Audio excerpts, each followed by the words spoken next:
Magandang araw po, welcome po sa aking channel, Love9 TV. Patalasasan po, meron po ba kayong mga properties na napapabayaan or non-performing assets? Plan nyo ibenta, pero wala kayong oras sa pagbenta nito. Kung ito'y pagkakatiwala nyo po sa amin, tawag lang po kayo sa aking numero, usap po tayo, gawin ko po ng video for free. Yes, libre po, wala po kayong babayaran. Tutulungan pa namin kayong mabenta ang inyong property.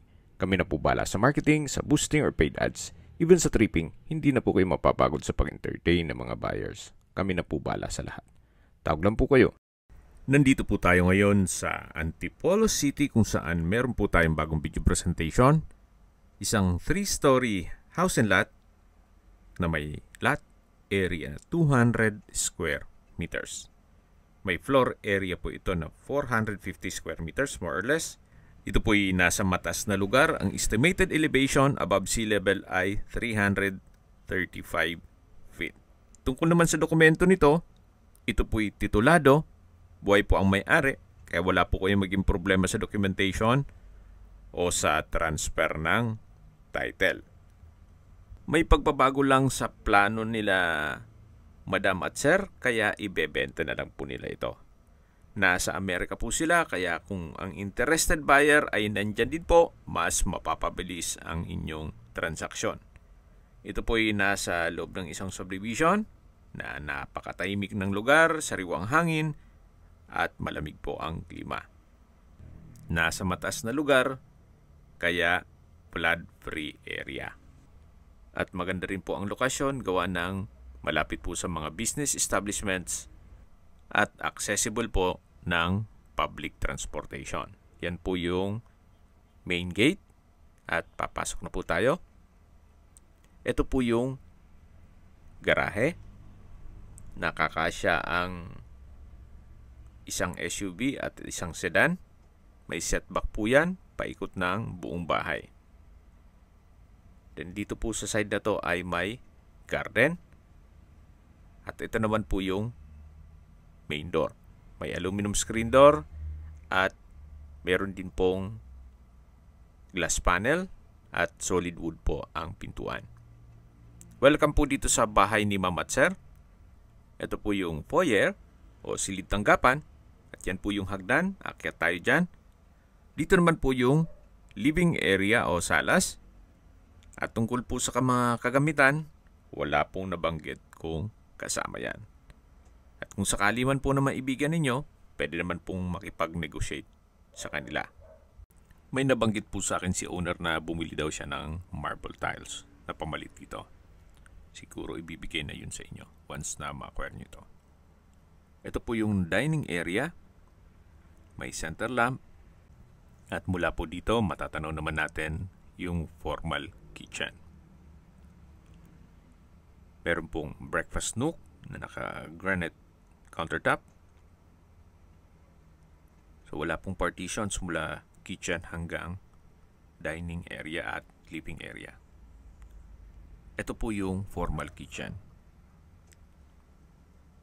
May wall-mounted kitchen cabinet, granite kitchen countertop, stainless sink with faucet, at kitchen window. Ito naman po yung access door papunta sa service area o likod mismo ng bahay.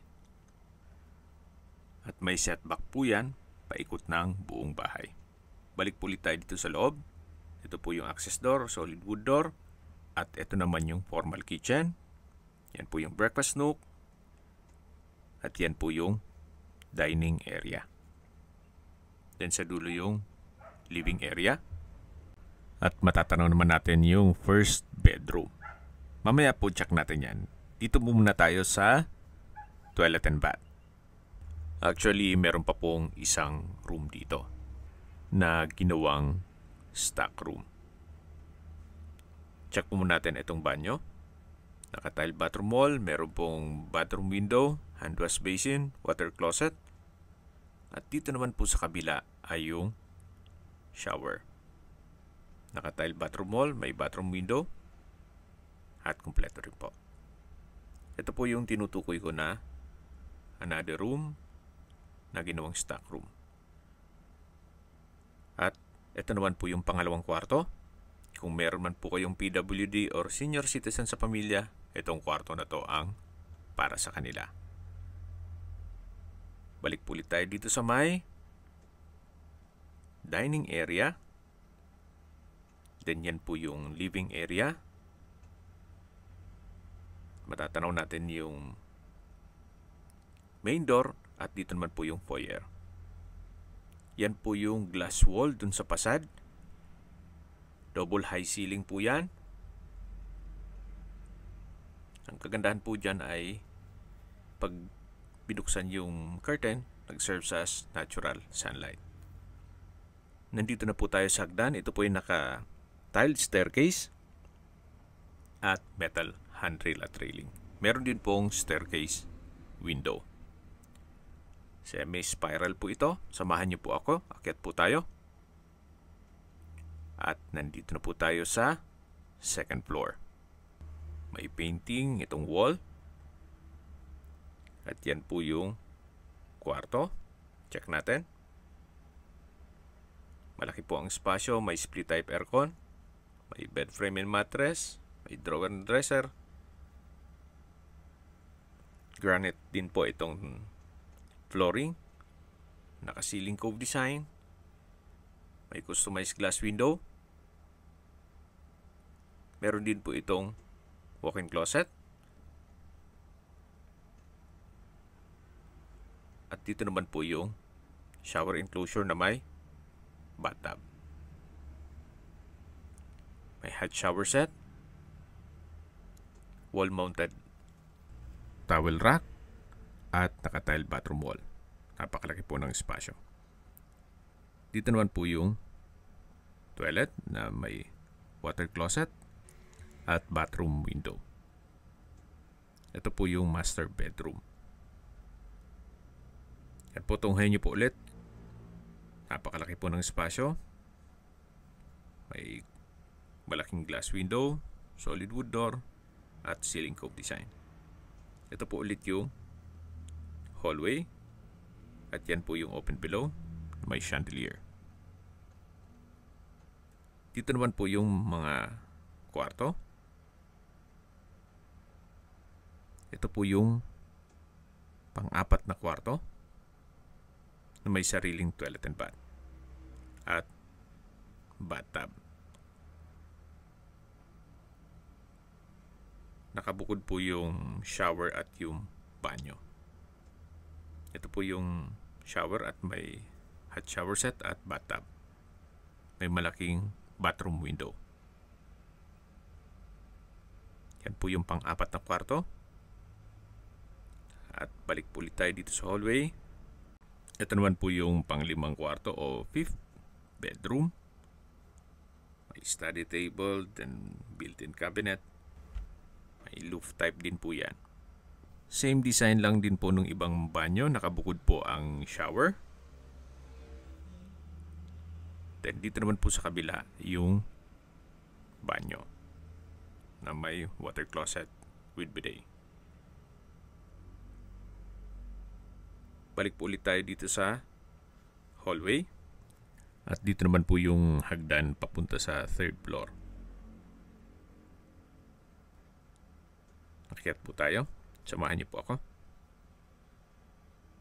Dito naman po ay malaki pa ang espasyo dito na pwede pang lagyan ng ilang kwarto. Pero sa ngayon, ginawa siyang stock room. Parang attic na po ito. So, depende na yan sa inyo kung anong magiging project nyo dito once na ma-acquire nyo. Especially kung malaking pamilya po kayo. At habang nag-iikot po tayo, pag-usapan na natin ang distance, location at travel time. Mula po sa SM Center, ang distance is 1.8 kilometers at ang travel time is 7 minutes. Mula naman po sa SM Masinag, ang distance is 2.8 kilometers at ang travel time is 11 minutes.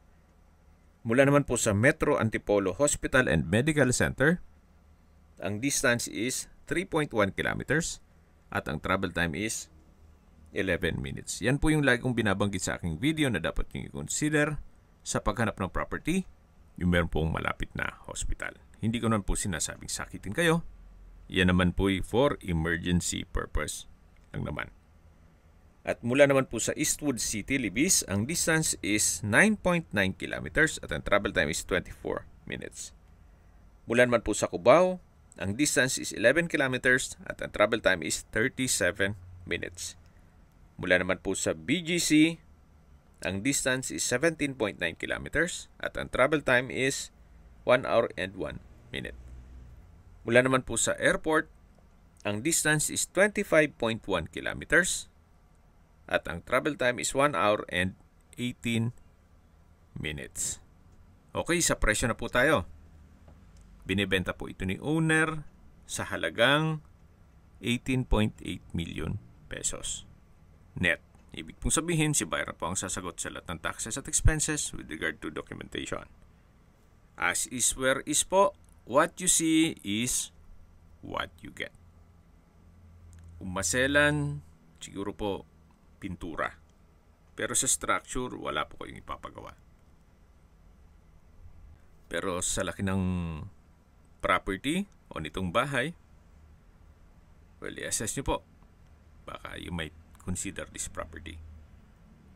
Especially napakamahal po ng construction cost ng labor at materials. Kung may mga katanungan po kayo, tawag lang po kayo sa aking numero. At sa mga kababayan naman natin na sa ibang bansa, meron po akong WhatsApp, Viber at Telegram. Same number lang po, 0917-316-3399. Sa mga nagtatanong naman po ng aming Facebook, meron po aming Facebook page na Nov9TV at Facebook Real Video. Meron din pong TikTok at Instagram. May ibang YouTube channel po kami, the Nov9TV channel, Nov9TV Listings, Nov9TV On The Spot, Nov9TV Updates, at Nov9TV House Rental. Sana po naibigyan nyo ang video presentation. Paki-like and subscribe na lang po sa aking channel para ma-update din po kayo sa aking future listings. Kung sakali po hanap nyo yung mas malaking sukat ng lupa, meron din po kami ibang listings na pwede nyong pagpilian. Huwag po kayong mag-atubiling tumawag sa amin. Then, let us know your budget para malaman namin kung anong property pwede naming ilog sa inyo. Sa lahat pong viewers, subscriber at nagtiwala po sa amin, salamat po sa suporta. Ingat po kayo lagi at yung pamilya. Maraming salamat po.